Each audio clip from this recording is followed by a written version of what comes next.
Hi all, Kyber1 here, channel update. I've been working on my own RPG. That's why I'm behind on reviews.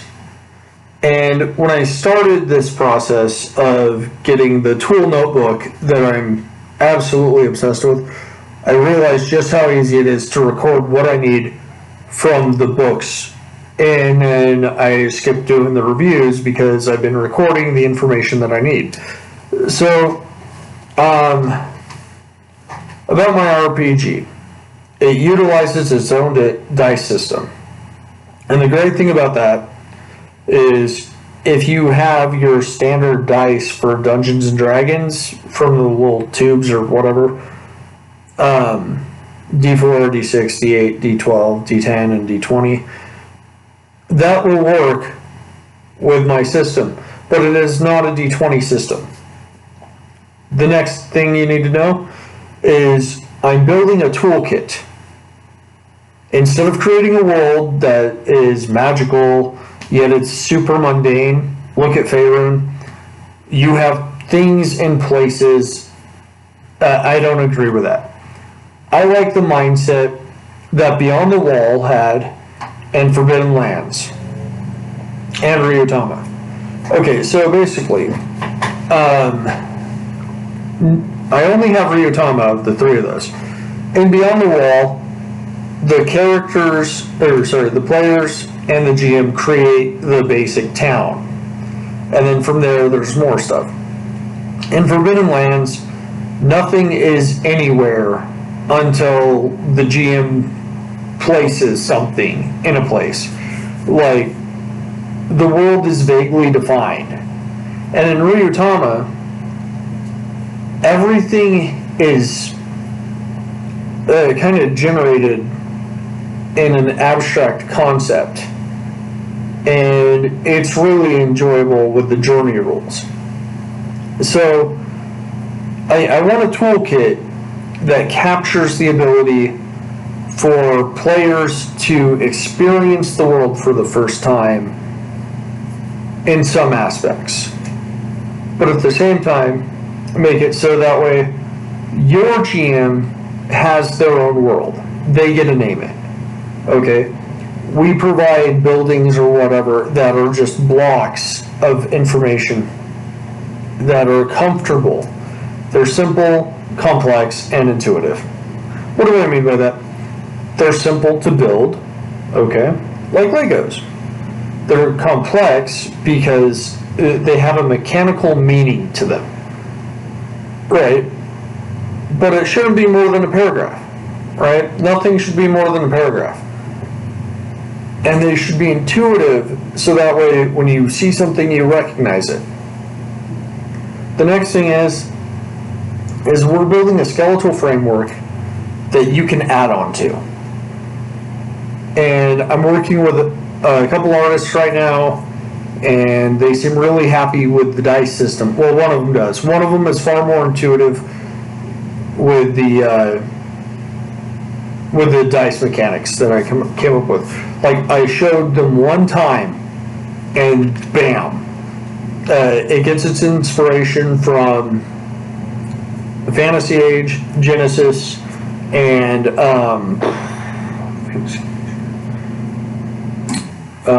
the other one. Yeah. There's another game. Anyways, so the world building process should feel intuitive, simple, and complex, right?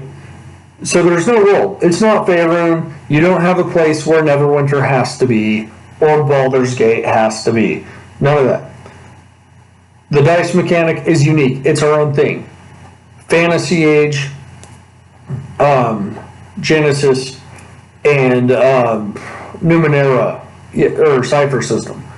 That kind of gave me an idea for where I wanted to take the dice system. And then the next thing is character design. I really like lethality. However, I like being fair. What I don't like is rewarding players experience points so I can torture them. That's what I don't like from the Cypher system or whatever. So, how do I work through that? How do I tell a player they're not necessarily screwed if something happens? We have a stamina reaction system. So all of your reactions are controlled off of a stamina system that eventually you go from good to bad. And when you get in that bad state, you're going to suffer for it. And I believe all status effects should be related somehow to the stamina system. This is still in progress. It's still something I'm working on. So I believe there should be a lethality factor, but with extreme player agency to avoid that. If you role play well, if you more than roll well, if you utilize your resources well, and I'm not talking you take a short rest and regain your hit points.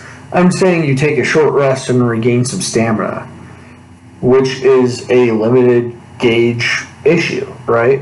And then once you regain stamina, you can expend some to heal. Does that make sense? Like, it's kind of like a healing surge, if you will, but not. Because you may not regain all of your stamina in a short rest. Even in a long rest, it's hard. Like, you should regain a little bit of health and a little bit of stamina, but never give it all back. Like, D&D 5th edition is way too overpowered. I believe in a level cap of 10, so your player characters are still mortal. Their lives are still at risk. In the BECME system, I like basic, expert, and companion. I do not like master. I do not like immortal. Because nothing was designed to really emphasize the importance after the companion module. For basic, you had Dark Sun. That's amazing. Like, that level of mentality, it's survival. For expert, you had Ravenloft, where you are challenging things. It's that mindset. You are challenging a world that is inhospitable and far in a different, heavier, more oppressive way, I guess. And then for companion, you had Birthright, which, and once again, none of those settings came out with the BECME system, but those are the vibes I get when I'm looking at BEC. Nothing comes to mind for Master, maybe Planescape, but I don't really like the planar thing. And the Immortal thing, it's kind of gross feeling. I want not that many pages because the rules have to feel condensed. I can't be repeating the same rule throughout an entire book. I don't like that. And I bought Main Gauge for Zweihander, right? And the problem is there are some creation phases in there that they're repeated verbatim in a better format in the back of the book. So it's fluffed the page count. I don't like that. And then you have rules in most books that if you're a game master, you can't run everything. So it's got to be expandable from within the core itself. Everything needs to feel like a natural extension that the GM can come up with. And I just don't get that feeling from Pathfinder because there are so many specific things. And I want it to be far more intuitive. I want a West Marches style survival. I want characters to matter like in Conan, but with the actual threat of death. I want the game master to be able to take a one-page dungeon, plop it somewhere in the world, that makes sense for them. Why? Because if you try to do that with Faerun or anything like that, it's confusing. And then you're like, oh wow, there's a dungeon every 30 feet. Or there's a town over there. Why is there a dungeon right here? And then you have players that know the lore of the worlds and all that way too much. You are the master of your world in my game. That is what I want. That is what I'm going for. And I'm working on a system for completely customizable races. A classless ideal structure. And at the same time, it's not going to be complex like Burning Wheel. I have 60% of it done. I'm trying to keep this to about 12 and a half minutes.